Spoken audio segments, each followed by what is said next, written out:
Hola, el día de hoy vamos a ver qué sucede entre el momento en que Jesús se va y la promesa del Padre.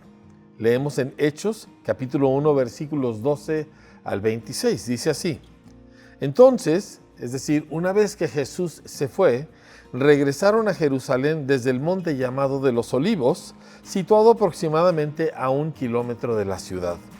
Cuando llegaron, subieron al lugar donde se alojaban Jacobo, Pedro, Juan, Andrés, Felipe, Tomás, Bartolomé, Mateo, Jacobo hijo de Alfeo, Simón el celote y Judas hijo de Jacobo. Todos en un mismo espíritu se dedicaban a la oración junto con las mujeres y con los hermanos de Jesús y su madre María. Por aquellos días Pedro se puso en pie delante de los creyentes, que eran un grupo de como 120 personas, y les dijo: Hermanos, tenía que cumplirse la escritura que por boca de David había predicho el Espíritu Santo en cuanto a Judas, el que sirvió de guía a los que arrestaron a Jesús. Judas se contaba entre los nuestros y participaba en nuestro ministerio. Con el dinero que obtuvo por su crimen, Judas compró un terreno, ahí cayó de cabeza, se reventó y se le salieron las vísceras. Todos en Jerusalén se enteraron de ello, así que aquel terreno fue llamado Acéldama, que en su propio idioma quiere decir campo de sangre. Porque en el libro de los Salmos, continuó Pedro, está escrito que su lugar quede desierto y que nadie lo habite. También está escrito que otro se haga cargo de su oficio. Por tanto, es preciso que se una a nosotros un testigo de la resurrección, uno de los que nos acompañaban todo el tiempo que el Señor Jesús vivió entre nosotros, desde que Juan bautizaba hasta el día en que Jesús fue llevado de entre nosotros. Así que propusieron a dos: a José, llamado Barsabás, apodado el Justo, y a Matías, y oraron así: Señor, tú que conoces el corazón de todos, muéstranos a cuál de estos dos has elegido para que se haga cargo del servicio apostólico que Judas dejó para irse al lugar que le correspondía. Luego echaron suertes y la elección recayó en Matías, así que él fue reconocido junto con los 11 apóstoles. Es un pasaje que quizá nos pueda parecer un poquito raro, un poquito falto de sentido, pero examinemos lo que está sucediendo aquí. Porque recuerda, ellos estaban actuando en base a las palabras que Jesús les había dado, ¿sí? Fíjate, Jesús se había ido y seguramente había desconcierto entre los discípulos. Aunque era maravilloso lo que vieron, de todas formas ya no estaba Jesús. Y seguramente, pues yo creo que se sintieron: ¿y ahora qué? Así que hicieron, ¿verdad?, lo que ellos ya estaban acostumbrados a hacer. Ellos estaban acostumbrados a seguirlo. Y ahora que él no estaba físicamente ahí, siguieron haciendo lo mismo. ¿Cómo? Le obedecieron. Cuando tú no sepas qué hacer en un dado momento, cuando tú tengas una encrucijada donde tú estás confundido, ¿qué es lo que debes hacer? Obedece lo que ya sabes de parte del Señor. Y el Señor les había dicho: no se vayan de Jerusalén. Y todo lo demás para ellos era confuso, pero tenían una indicación, y esta es suficiente.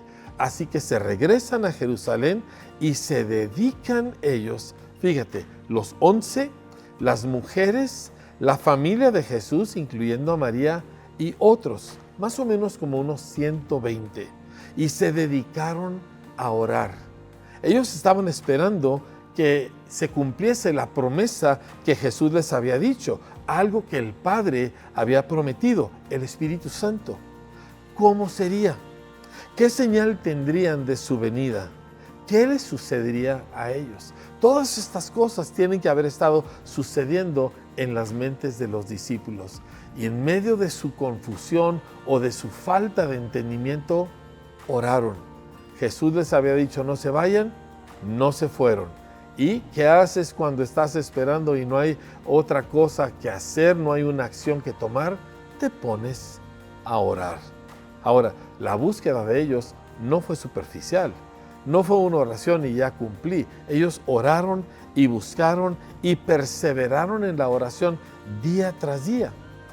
Pero había algo que hacer antes de que llegara el día esperado. Debían elegir a otro apóstol, porque Jesús había prometido 12 testigos, 12 apóstoles, y ahora solo quedaban 11. Debía ser un testigo, un 12º testigo de la resurrección. Y aquí nosotros empezamos a ver nuevamente su obediencia al Señor. Él les dijo: ustedes me serán testigos hasta el fin del mundo. Así que ellos necesitaban completar el número de testigos que Él había dicho. Alguien que había andado con Jesús desde la primera aparición del Espíritu Santo en el bautismo de Jesús en el Jordán. Pedro hace aquí mención del Espíritu Santo porque ya están más conscientes de la persona del Espíritu Santo, quien será central en todo el resto de este libro. Porque es es el Espíritu Santo quien nos revela a Jesús, es el Espíritu Santo el que nos lleva a Jesús. Así que ellos ya tenían conciencia de ello y ahora entendían de manera diferente la Escritura. Y de hecho, Pedro cita pasajes del Antiguo Testamento señalando lo que está sucediendo en ese momento. ¿De dónde viene este entendimiento? De la conciencia y de la presencia del Espíritu de Dios. Entendían la Biblia de una manera nueva. Tú y yo necesitamos buscar al Señor, orar. ¿Por qué? Porque cuando no sabemos qué hacer, entonces nosotros obedecemos lo último que escuchamos del Señor y buscamos su rostro.